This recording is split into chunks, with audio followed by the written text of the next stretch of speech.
ನೀವ್ ನೋಡ್ತಾ ಇದ್ದೀರಾ Filmibeat Kannada YouTube channel. ನಾನು ರಶ್ಮಿ. ಬಿಗ್ ಬಾಸ್ ಮಾಳವಿಕಾ ಪ್ರಥಮ್ಗೆ ಸೀಕ್ರೆಟ್ ರೂಮ್ ಶಿಕ್ಷೆ ಏಕೆ? ಮಾಳವಿಕಾ ಅವರೇ ವಿನ್ನರ್. ಏನಿದು ಹೈ ಡ್ರಾಮಾ? ಕಲರ್ಸ್ ಕನ್ನಡದ ಬಿಗ್ ಬಾಸ್ನ ವಾರಾಂತ್ಯದ ಸಂಚಿಕೆ ಕುತೂಹಲ ಉಂಟು ಮಾಡುತ್ತಿದೆ. 50 ಲಕ್ಷ ರೂಪಾಯಿ ದೋಚುವವರು ಯಾರು ಎಂಬ ಲೆಕ್ಕಾಚಾರಕ್ಕೆ ರೋಚಕತೆ ತುಂಬುತ್ತದೆ.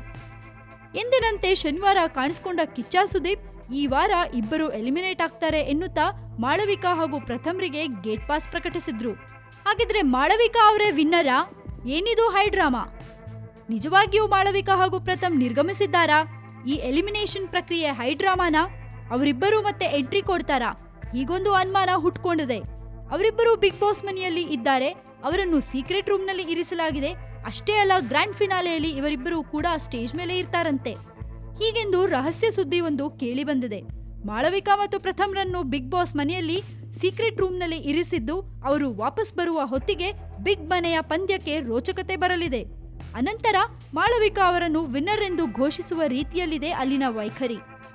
ಈ ಮಧ್ಯೆ ಮಾಳವಿಕಾ ಅವರೇ ವಿನ್ನರ್, ಈ ಬಗ್ಗೆ ಈಗಾಗಲೇ ನಿರ್ಧಾರವಾಗಿದೆ ಎಂಬುದು ಸಾಮಾಜಿಕ ಜಾಲತಾಣಗಳಲ್ಲಿ ಹರಿದಾಡುತ್ತಿರುವ ವಿಷಯ. ಶನಿವಾರದ ಸಂಚಿಕೆ ಆರಂಭವಾಗುವುದಕ್ಕಿಂತ ಹಲವು ತಾಸುಗಳ ಮುನ್ನವೇ ಈ ವಿಷಯ ಹರಿದಾಡುತ್ತಿತ್ತು. ಅದರಂತೆಯೇ ಮಾಳವಿಕಾ ಮತ್ತು ಪ್ರಥಮ್ ಆ ದೊಡ್ಡ ಮನೆಯಿಂದ ಹೊರಟ್ರು. ಅವರು ನಿಜವಾಗಿಯೇ ನಿರ್ಗಮಿಸಿದ್ರಾ? ಅವರನ್ನು ನಿರ್ಗಮನ ಹಾದಿಯಲ್ಲಿ ತಡೆದು ಸೀಕ್ರೆಟ್ ರೂಮ್ನಲ್ಲಿ ಇರಿಸಿದ್ದಾದ್ರೂ ಏಕೆ? ಡ್ರಾಮಾ ನಡೀತಾ ಇದ್ಯಾ? ಈ ಪ್ರಶ್ನೆಗಳಿಗೆಲ್ಲ ಬಿಗ್ ಬಾಸ್ ಮುಖ್ಯಸ್ಥರೇ ಉತ್ತರಿಸಬೇಕು.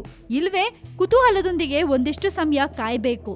ಇನ್ನಷ್ಟು ಸುದ್ದಿಗೆ ಸಬ್ಸ್ಕ್ರೈಬ್ ಮಾಡಿ Filmibeat Kannada YouTube channel. ಈ ನಮ್ಮ ವಿಡಿಯೋ ಇಷ್ಟ ಆಗಿದ್ರೆ ಶೇರ್ ಮಾಡಿ, ಲೈಕ್ ಮಾಡಿ.